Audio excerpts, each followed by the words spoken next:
So we're about to inflict upon you my last film, latest film, Crimes of the Future. You might think of it as a crime of the present. We'll see, we'll see.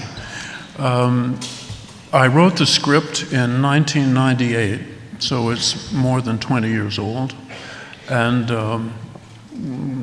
I had some producers we tried to get the film made, and for various reasons we couldn't get it made. And I really forgot about the script until a couple of years ago, Canadian producer Robert Lantos, who I've worked with before, said, you know, David, you haven't made a film for a few years. Have you read that old script of yours that you wrote, Crimes of the Future? And I said, no, I haven't, because why would I? And he said, I think you really should read it, because I think we should make this movie now.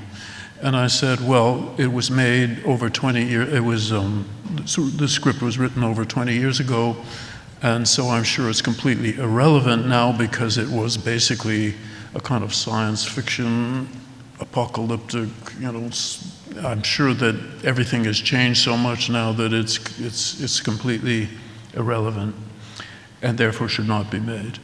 And my producer, very wisely, said, a very good line, he said, no, it's more relevant than ever.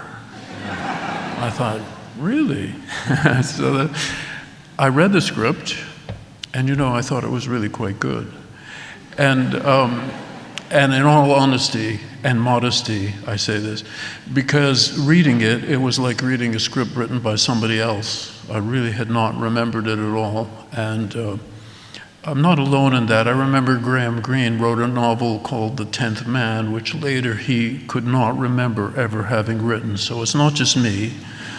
I thought, well, I can approach this as though it's the work of another writer, and it will be fresh, and it is, as many people have noted, a return to a genre that I had not played with for some time, that is to say horror, science fiction, I'm not sure what you call it.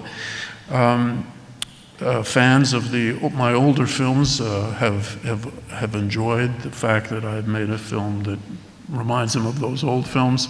We'll see what you think. We ended up shooting it in Athens, Greece, a co-production between Canada and Greece. And it was, of course, during the pandemic that we shot it. I worked with some wonderful people whose faces I have never seen because everybody was wearing masks. It was also a time of kind of apocalyptic climate change because there were fires everywhere in the world, in Canada, in Brazil, and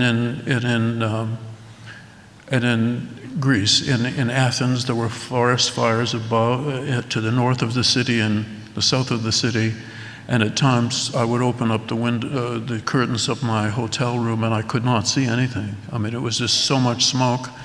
It felt we were taking the climate change into our lungs, and it was a very apocalyptic kind of shoot, although a very friendly, I must say, and very congenial shoot.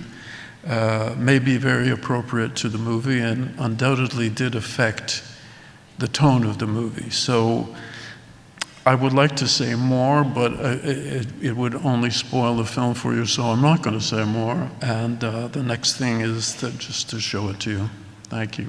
Thank you.